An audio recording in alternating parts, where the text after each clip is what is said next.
در مورد راستقولی و صداقت یک قصه عجیبی خوانده بودم. در سالهای پیش در خراسان یک جوان یتیمی که پدرش از دنیا میگذره، جوان بزرگ میشه و کلان میشه. مادرش میپرسه که مادر جان، پدری من چی کاره بود؟ میخوام کسب پدرم بگیرم و راهی که پدرم دوام داده بود همون را دوام بدم. مادرش میگه پدرت مسافرکش بود، رزق حلال میجوست. این عربایی که در حولی میبینی، این عربه اسبی همون پدرت بود. پدرت با همین عربه بارکشی میکرد، مسافرکشی میکرد، یعنی مهنت میکرد و ما را نان حلال میداد. خلاصه جوان مردی کاری کرد، پول کار کرد و با مادرش پولا را یک جایه جمع کردن و مادرش گفت که فردا از خراسان به بغداد کاروانی میروه، برا با آنها همراه شه، برا از بغداد برای خود یک اسب خوب بخر، بیا و کسب پدرت دوام بده.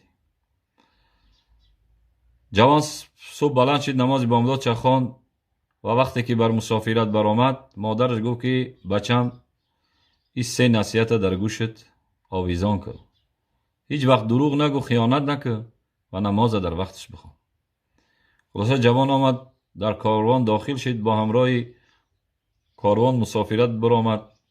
وقتی که در راه رفتن، راهزنا آنها را گرفتن و هر یکی را میپرسیدن که در کیسه چی داری، در جیب چی داری. دیگرها قائل نمیشیدن. وقتی میگفتن که از کیسه و از جیب آنها پول میافتن، آنها را زیر مشت و لغت قرار میدادن. و این جوان گفت که در کیسه من 5000 خواستم برم که از بغداد اسب بخرم بیام کسب پدرم دوام بتم. و خلاصه همه قصه را نقل کرد. پول جوان گرفتن و جوان را زیر مشت و لغت قرار ندادن. و این را همسفرهایی که با جوان بودن همش معیوب شدن. آنها خلاصه تا بغداد رفتن. جوان از صبح تا شام در داخل بازار در یک نانوایخانه کار میکرد و نان میگرفت میآورد، آنها را نان میداد که این همسفراش نمیرن از گشنگی. یک روز صاحب دکان از قفای همه جوان رفت دنبال جوان، دید که در یک گوشه آنها چند نفری مریضن، چند نفری معیوبن، آنها نان میده. وقت خلاصه پرسید از جوان. جوان نقل کرد قصه را که پول داشتیم، خواستیم بیاییم همینجا یک اسب بخریم، اینو راهزنا ما را گرفتن. بعد پرسید چرا تو را زدن او را نزدن؟ گفت که آنها قائل نشیدن، راست نگفتن، به خاطر که دروغ گفتیم. گفته از کیسه های جیب آنها پول یافتن، آنها را زدن. من که گفتم راست شکی پول دارم 5000 میخوام که اسب بگیرم برم مسافر کشی کنم، پول مرا گرفتن و مرا زیر مشت و لغت قرار ندادن. خلاصه این صاحب نانوای بر رئیس بازار گفت که در جهانم انسان جوانی صادق هم پیدا میشه. خلاصه رئیس بازار آمد، جوان دید که واقعا صادق راستگوی، بروی اسب خریده داد از بازار و 5000 دیگر درهم جمع کردن دادن و گفتن این پول بر مادر تبدیل در حق ما دعا کن. وقتی آنها از راه باز گشتن، باز راهزنا گرفتن آنها را. با گفتن چیکار میگین؟ گفت اسب رئیس بازار خرید 5000 درهم داد که بر مادر تبدیل.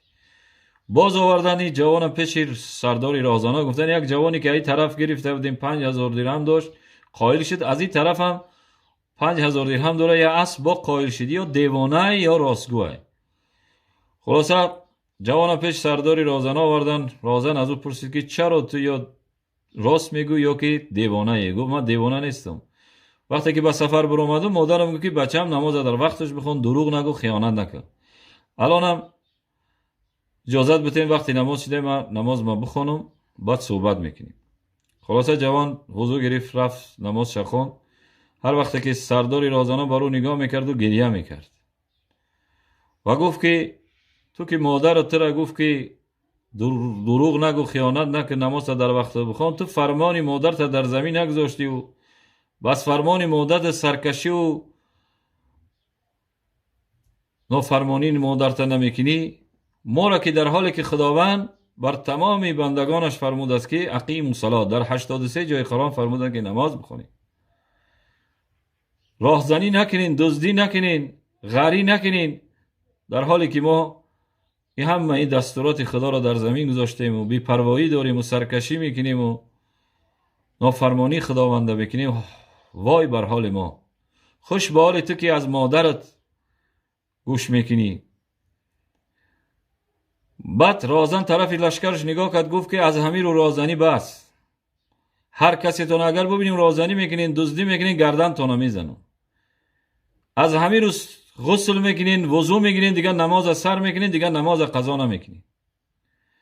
پس عزیزان من ببینین برکت و راست قولی و صداقت خیر و برکت چه ببینین با واسطه یک جوان خداوند با عمل نیک جوان، با عمل صداقت و راست قولی جوان یک لشکری راهزنا هدایت شدن، یک لشکر از کاری بد دست کشید. پس عزیزان من هر کجایی که راستگویی باشه و صداقت باشه آنجا خیر و برکت و رزق و روزی است.